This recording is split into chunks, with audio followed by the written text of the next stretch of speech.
देखो, काफी सारे developer Jason web token use करते हैं, लेकिन काफी कम लोगों को पता होता है कि ये कैसे काम करता है। तो चलो आज की इस रील में सीखते हैं कि कैसे ये जेसन वेब टोकन काम करता है।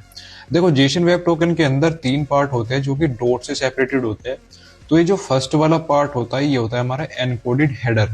इसके अंदर दो चीज होती है। सबसे पहला होता है एल्गोरिदम, जो कि हमें बताता है कि इस जेसन वेब टोकन का हैश क्रिएट करने में कौन सा एल्गोरिदम यूज हुआ है।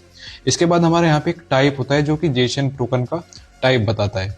इसके बाद जो हमारी मेन चीज होती है वो होती है हमारा एनकोडेड पेलोड। तो जो सेकंड वाला पार्ट है ये है एनकोडेड पेलोड। तो इस पेलोड के अंदर हमारी बेसिकली जिस भी यूजर के लिए हमने ये टोकन क्रिएट किया है उसकी डिटेल्स होती है। जैसे हमारा हो गया आईडी, नेम, ईमेल, रोल, और यहाँ पे होती है एक्सपायरी डेट जो कि इस टोकन की एक्सपायरी डेट को रिप्रेजेंट करता है। इसके बाद जो ये थर्ड पार्ट है ये होता है हमारा हैश सिग्नेचर। तो बेसिकली हैश सिग्नेचर सर्वर के द्वारा यूज किया जाता है इस टोकन को वैलिडेट करने के लिए। तो हैश सिग्नेचर के अंदर बेसिकली तीन चीजें होती है।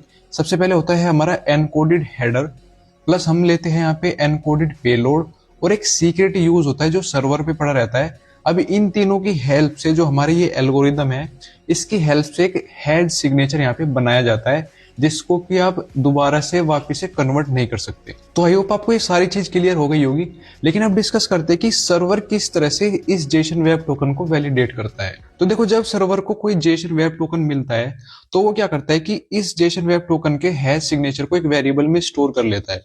तो लेट्स सपोज हमारा सिग्नेचर है जेड जेड जेड। अब वो क्या करता है कि एक नया सिग्नेचर बनाता है, और नया सिग्नेचर बनाने के लिए वो क्या करेगा, सबसे पहले जो हमें जेसन वेब टोकन मिला है उसका एनकोडेड हेडर यूज करेगा।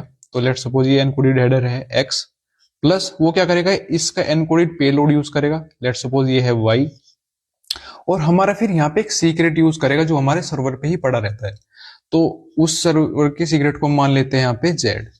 अब इसकी हेल्प से वो क्या करेगा, एक नया हैश सिग्नेचर बनाएगा। तो अगर ये हैश सिग्नेचर इस हैश सिग्नेचर से मैच हो जाता है तो आप ऑथेंटिकेट हो जाते हो। लेकिन लेट सपोज ये हैश सिग्नेचर यहाँ पे डिफरेंट आया, लेट सपोज ये आया है XYZ, तो सर्वर आपको क्या करता है, ऑथेंटिकेट नहीं करता है।